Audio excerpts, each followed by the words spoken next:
Hello नमस्कार। तो इस वीडियो में हम 4 स्टॉक्स को डिस्कस करेंगे जिनके अराउंड कोई न्यूज़ चल रही है मार्केट में, और समझेंगे कि क्या इन स्टॉक्स के फंडामेंटल्स कहते हैं, कैसे टेक्निकल लेवल्स पे ये अवेलेबल हैं, क्या इन्हें अपने पोर्टफोलियो में ऐड करने के बारे में सोचना चाहिए या फिर सिर्फ एक हाई पे इनके अराउंड। तो लेट्स गेट स्टार्टेड। यहाँ पर हम बात करेंगे 4 स्टॉक्स की, जिसमें first stock in the segment is reality sector का बड़ा नाम है डीएलएफ लिमिटेड। डीएलएफ की ये न्यूज़ आई है, कोई बहुत मेजर न्यूज़ नहीं है, बट एक न्यूज़ ये है कि डीएलएफ ने बोला है कि 1164 लग्जरी होम्स को बेचा है 11,000 करोड़ में। स्ट्रॉन्ग हाउसिंग डिमांड है एचएनआईज के द्वारा। तो अब समझते हैं डीएलएफ लिमिटेड के फंडामेंटल्स को। ड्यूरेबिलिटी स्कोर देख रहे होगे आप, 80 के आसपास है। स्ट्रेंथ्स देख रहे हो 24 है। वीकनेस 7 है। वैल्यूएशन वाइज थोड़ा सा एक्सपेंसिव साइड पे है। मोमेंटम वाइज थोड़ा सा पीछे है अभी। एनालिस्ट्स का जो प्राइस टारगेट है दैट इज़ 931। अभी करंटली देखोगे तो 844 पे मिल रहा है। पिछले 52 हफ्तों में ऑलमोस्ट 40% का गेन डीएलएफ ऑलरेडी दे चुका है। 2 लाख करोड़ की मार्केट कैप है। प्रॉफिट्स अगर देखेंगे, टेक्निकल चार्ट को बाद में समझते हैं, पहले कंसोलिडेटेड एनुअल रिजल्ट्स देखते हैं कि किस तरीके से डीएलएफ ने ओवर द ईयर्स परफॉर्म किया है। मार्च 2019 से अगर देखें तो -1300 करोड़ का एनुअल प्रॉफिट था। 2020 में -583 करोड़, 2021 में 1093 करोड़, 2022 में 1500, फिर 2000 2700, 4300 करोड़ एंड 4367 करोड़। तो पिछले 5-6 सालों में कंसिस्टेंटली राइजिंग नेट प्रॉफिट है। अच्छी कंपनी है। डीएलएफ का नाम सबने सुना होगा, काफ़ी बड़े रियल एस्टेट डेवलपर हैं। 1946 से रियल एस्टेट डेवलपमेंट में है ये लोग। ये इनकी पूरी मैनेजमेंट स्ट्रक्चर है। ब्रांड्स जो इनके हैं DLF crest, valley, Kings court, one horizon, promenade, mall of India, Emporio, Hyde Park. अब चलते हैं डीएलएफ के टेक्निकल चार्ट्स को समझते हैं। मंथली टाइम फ्रेम पे चलेंगे सबसे पहले, फिर समझेंगे।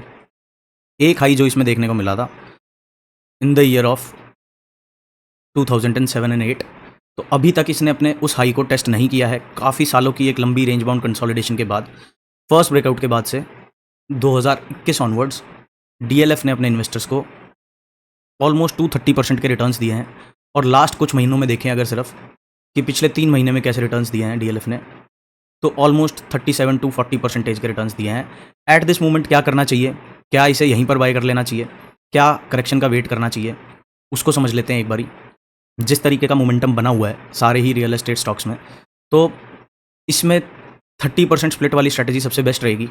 से for example if you have 100 rupees, तो 30 रुपये आप लगा दो करंट मार्केट प्राइस पे, फिर वेट करो करेक्शन का। एटलीस्ट फर्स्ट एडिशन जो आप करोगे एटलीस्ट 20% नीचे होनी चाहिए। नेक्स्ट जो बाइंग आपकी होगी दैट शुड बी अराउंड 675। अगर यहाँ मिलता है तो एक सपोर्ट एरिया जो इसके पास काफ़ी अच्छा सपोर्ट एरिया है वो यहाँ पर है, तो 30% आप यहाँ लगा सकते हो करंट प्राइस पे। बाकी फिर करेक्शन पे ऐड कर सकते हो, और फर्दर जब अपसाइड में जाएगा कंफर्मेशन पे और पोजीशंस को ऐड कर सकते हो। नेक्स्ट स्टॉक देखते हैं। ये थी लार्ज कैप स्टॉक। अब जो हम स्टॉक्स देखेंगे वो थोड़ी सी छोटी मार्केट कैप की हैं। छोटी मार्केट कैप का होने का मतलब ये हो गया कि इन कंपनीज़ का साइज़ थोड़ा छोटा है, तो इनमें अपसाइड और डाउनसाइड की मूवमेंट्स काफ़ी बड़ी होती हैं और इनमें वॉलेटिलिटी भी ज़्यादा रहती है। Next is Reliance infrastructure. काफ़ी इंटरेस्टिंग स्टॉक है ये, इसको एक बारी देखेंगे। तो इस स्टॉक की क्या न्यूज़ है? इसकी न्यूज़ ये है कि डसॉल्ट एविएशन के साथ पार्टनरशिप हुई है to produce Falcon 2000 business jets बनाएंगे ये लोग डसॉल्ट एविएशन के साथ पार्टनरशिप में।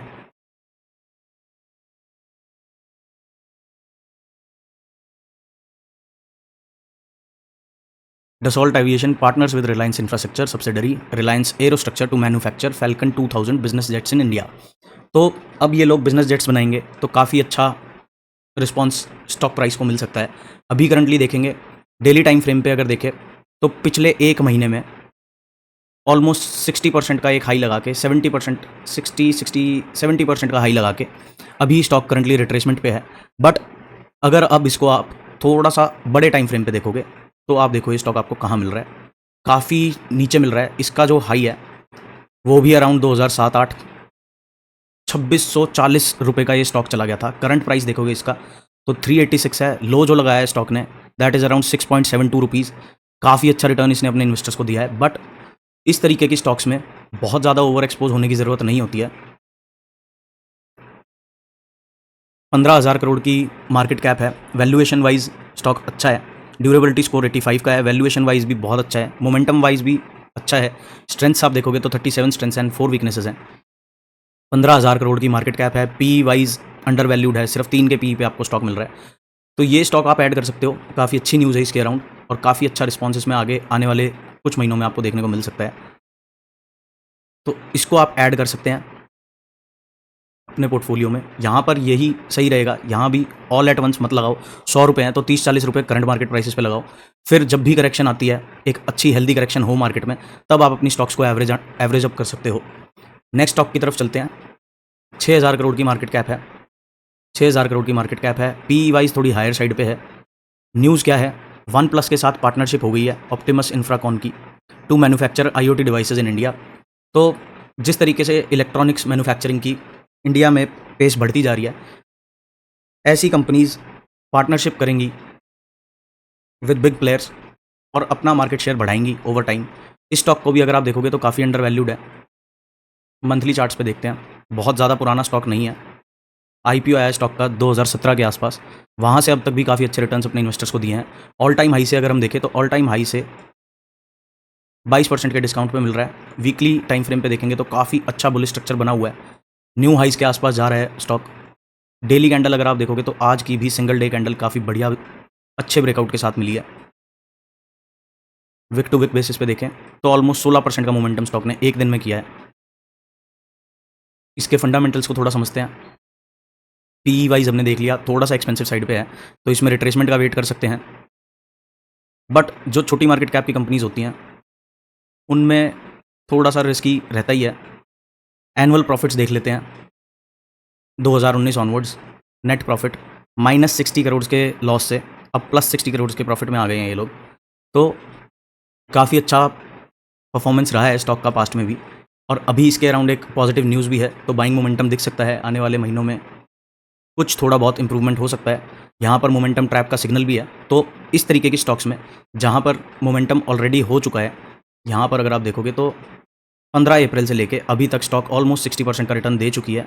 बट इस स्टॉक को आप अपनी वॉच लिस्ट में ऐड कर सकते हो और जब भी डिप्स पे ये मिले इसको बाय कर सकते हो। अपने ड्यू डिलिजेंस के बाद करना है, सिर्फ मेरे बोलने से नहीं करना है। Last stock in the series is Welcure drugs and pharmaceuticals. ये स्टॉक को अगर हम देखें तो काफ़ी पुराना स्टॉक है और काफ़ी बड़ा बेस बना के इसने एक मंथली टाइम फ्रेम पे स्ट्रक्चर ब्रेक किया है। सिर्फ 13 रुपये का स्टॉक है। तो जो मेरे दोस्त ऐसे हैं कि जिन्हें स्टॉक सस्ती चाहिए होती है वो इसे देख सकते हैं। बट इसको, ये सबसे रिस्की स्टॉक है पूरी अभी तक जितनी भी हमने 3-4 स्टॉक्स डिस्कस करी, उसमें से सबसे risky stock Welcure drugs and pharmaceuticals ही है। कोई बाय सेल की रिकमेंडेशन नहीं है। इन्होंने एक डील साइन करी है 517 करोड़ रुपए की थाईलैंड से, जिससे 25.9 करोड़ की इनकम ये एक्सपेक्ट कर रही है कंपनी। सिर्फ ये न्यूज़ है इसके अराउंड। मोमेंटम वाइज अच्छी है, टर्न अराउंड पोटेंशियल है इसके अंदर। वैल्यूएशन वाइज अभी थोड़ी सी रिस्की है। Financial strength is okay. Market cap अगर आप देखोगे तो सिर्फ 154 करोड़ की कंपनी है, इंडस्ट्री एवरेज के ऊपर है PE वाइज। एनुअल रिजल्ट्स देखते हैं कंसोलिडेटेड, स्टैंडअलोन, ओके। 4 करोड़ के प्रॉफिट पे है, 150 करोड़ की कंपनी है। 25 करोड़ का एक डील इन्होंने साइन किया थाईलैंड की किसी कंपनी से, उससे ये एक्सपेक्ट कर रहे हैं कि 25 करोड़ का इनको इनकम होगा। सिर्फ ये न्यूज़ है इसके बारे में। बट मोमेंटम जिस हिसाब का बना हुआ है, आने वाले दिनों में एक अच्छी करेक्शन के बाद ये और तगड़ा मूवमेंट अप साइड में दे सकता है। बट ऐसी स्टॉक्स में एंट्री ऐसे लेवल्स पर थोड़ा सा अवॉइड करना चाहिए जिस दिन भी हमें इसमें एक अच्छी खासी रिट्रेसमेंट दिखे। जैसे एक ये मोमेंटम हुआ था, ऑलमोस्ट 100% का मोमेंटम था, उसके बाद रिट्रेसमेंट हुई, काफ़ी हेल्दी रिट्रेसमेंट हुई, तो 100% मूव करके 60% रिट्रेस हुआ। यहाँ से फिर से अगर देखें तो यहाँ से फिर से ऑलमोस्ट 110% मूव हो चुका है स्टॉक। तो नेक्स्ट रिट्रेसमेंट पे इसको हम ऐड कर सकते हैं, अपनी वॉच लिस्ट में ऐड करके रख सकते हैं, इसको फॉलो कर सकते हैं। इससे आपको ये एक आइडिया होगा कि किस तरीके से स्टॉक्स में एंट्री और एग्जिट प्लान करनी चाहिए। तो अभी तक जो इनमें से सब में से जो बायबल करंट मार्केट रेट्स पे दिख रहा है वो रिलायंस इंफ्रास्ट्रक्चर है, क्योंकि सबसे मेजर